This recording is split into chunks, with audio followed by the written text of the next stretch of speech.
Jireenya kee keessatti ilma namaa akka keetii kan foon namaa nyaatu, kan dhiiga itti unatu, kan fincaa'u walii dhugu, nama du'e wajjin qunnamtii saalaa godhu ni arga yookaan ni dhagaa jettee yaaddee hin malu. Guyyaa har'aa qophii ajaa'ibaa kan ilma namaa foon namaa nyaatu, dhiiga walii dhugu, fincaa'u walii dhugu, akkasumas nama du'e wajjin qunnamtii saalaa godhu isiniif qabadhee dhiyaadhee jira. Ashamaa harka fuune ilmaan Oromoo eedila addunyaa tanarratti argamtan hundi keessan bakkuma jirtanitti nageenyi koo kan kabajaa laga qaxxaamuree tulluu qaaree isinaa dhaqqabu an mootii miidiyaadha. Warroonni chaanaala kanaaf haaraa taatan subscribe gochuudhaan maatii keenyatti dabalama. Kanneen duraan maatii keenya turtan irra deebiidhaan baga nagaan dhuftan. Egaan wanta ajaa'ibaa, wanta tarii isin guyyaa takkallee hin dhageenye yookaan ni agarra jettanii yaaddanii hin beekne isiniif qabadhee dhiyaadhee jira. Hanga xumura sagantaa kiyyaatti na faana tura.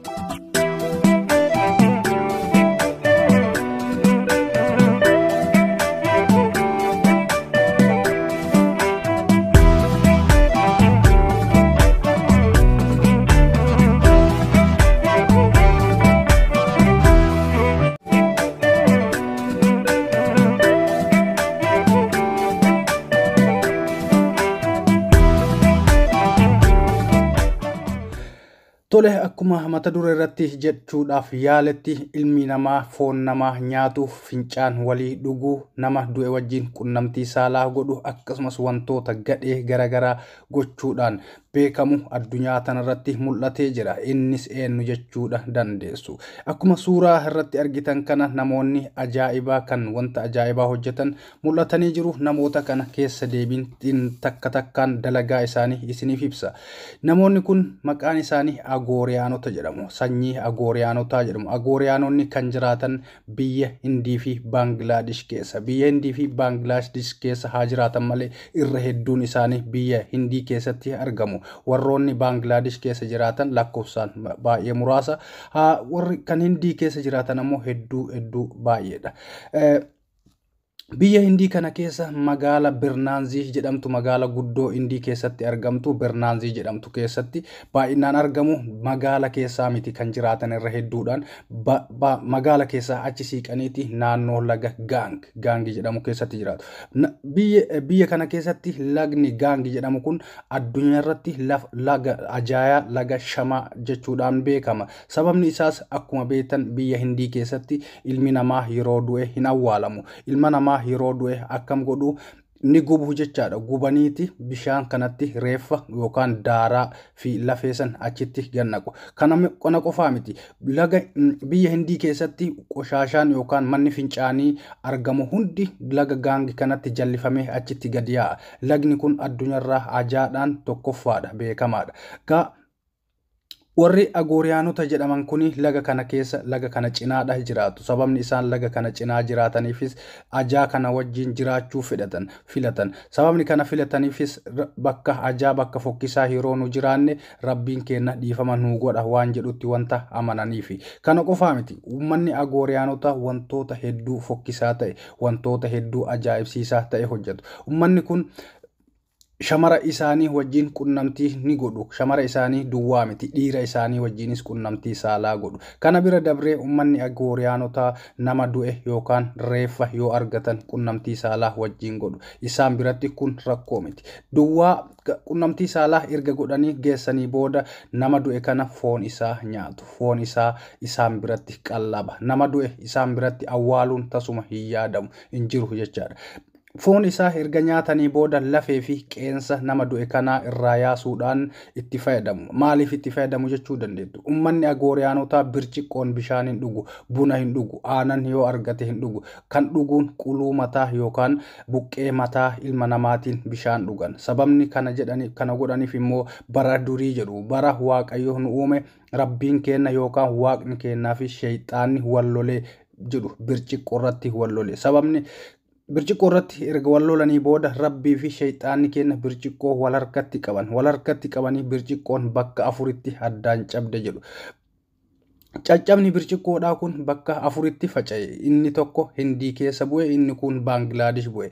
Bakka birciqqoowwan kun itti bu'e hundattuu Agooriyaanonni ni argamu jedhu. Kanaan ala Baangilaadeshii fi Hindiin alatti manni Agooriyaanotaa biyya lama keessa jiraata jedhu. Biyya lamaan keessa jiraatan kana hin ibsine. Gara fuulduraatti akka tasaa yoo irra geenne qoranneeti isiniin geenna. Ammaaf shakkiin qabu Itoophiyaa keessa namoonni bulguu jedhamu warri nama nyaataa jedhamu sunniin tarii uummata Agooriyaanotaa kanarraa wayi ta'anii shakkiin jedhuna keessatti uumameeti jira. Uummanni Agooriyaanotaa bara isa jaarraa 18ffaa keessa addunyaa kanarratti mul'atan jalqaba bara rabbiin nama uumu bara Hawwaa fi Aadam uumamte keessaa miti kan uumame. Jaarraa 18ffaa jechuun as kaluudha. Jaarraa 18ffaa keessa as kaluu kana argaman jechaadha. Buqqee sammuu ilma namaatiin bishaan dhugu birciqqoodhaan osoo balaan fu'ellee qiyaamaan bu'ellee hin dhugan. Maaliif jettee yoo gaafatte uummanni kun akka deebiin isaan sii deebisan birciqqoo rabbiin kennaa fi sheexaanii irratti wallole nuti hin dhuynuuni jechuudhaan deebii sii deebisan jechaadha. Uummanni Agooriyaanotaa uummata ajaa'ibaati. Foon namaa nyaachuu bira dabranii foon saree fi foon adurree nyaatu. Foon saree fi adurree uummanni biraas kan nyaatu jiru. Fakkeenyaaf warroonni akka Jaappaan, Kooriyaa fi Chaayinaa ni nyaatu. Kan uummata Agooriyaanotaa adda godhu maali? Uummata Agooriyaanotaa saree nyaachuun maaf sitti ajaa'ibsiise jechuu dandeettu. Uummanni Agooriyaanotaa foon saree fi adurree kan nyaatan qalatanii yookaan ajjeesanii osoo hin taane jiraa isaanii nyaatu. Osoo isaan iyyan jechaadha. Akka waraabessi harree iyyisiisaa osoo isiin lubbuu keessa hin bahin macuree isii keessaa gadi dhawsanitti uummanni Agooriyaanotaa saree fi adurree yoo argatan osoo isiin iyyitu osoo isiin na dhaqqabaa jettu nyaatanii fixatu jechuudha. Dhiiga jaraas qabaniiti dhugu. Dhiiga isaanis gadi naqan jechaadha.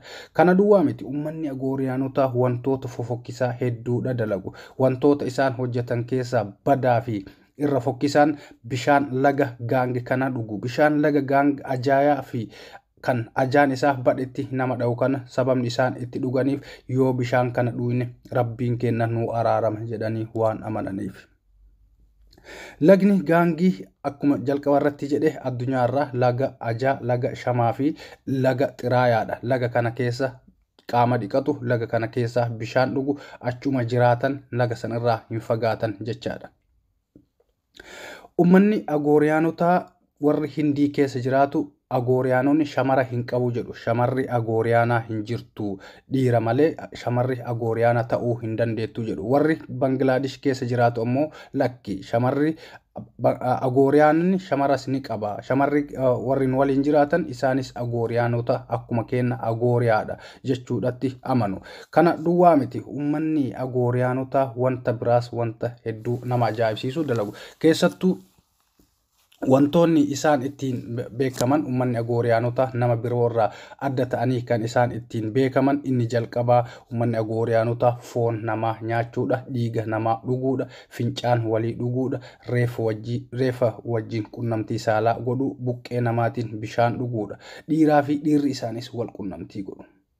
Kun irra caalaa ammoo kan nama sugugeessuudha. Dhiiraa fi dhiirri isaanis qunnamtii saalaa wajjin godhu.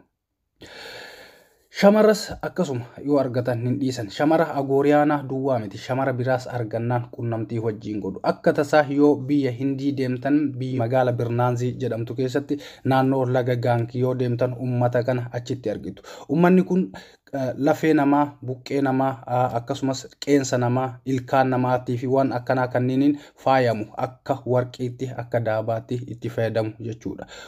Wanni isaan nama ajaa'ibaniin namarraa fagaataniiti jiraatu uffata hin uffatan. Uummanni kuni uffata akka ajaa'ibaatti jibbu jechaadha. Ilmi namaa irra hedduun uffata uffachuudhaan beekama. Wanni namarraa isaan adda godhu inni biraa qullaa deemu. Uffata isaanii osoo hin godhanne qaama isaanii qullaa deemu jechaadha. Kanaan isaan alaalarraa beekuu dandeenya. Qaaniin isaan bira hin jiru. Fincaan isaanii tasuma lafan bu'u. Fincaan isaanii qabaniiti ittiin dhugu. Egaan waa'ee uummata Agooriyaanotaa har'aaf isiniif qabadhee dhiyaadhe isa kana fakkaata. Ankan isin wajjin ture mootiidha. Mootii miidiyaadhaaf warroonni haaraa taatan subscribe gochuudhaan maatii keenyatti dabalama. Warroonni ammaan dura maatii keenya turtan akkuma jalqaba irratti jedhe irra deebiidhaan baga nagaan dhuftan. Yeroo biraa viidiyoo biraatiin walitti deebina. Viidiyoon kun yoo isinitti tole like share gochuudhaan hiriyoota keessan biraa gayaa.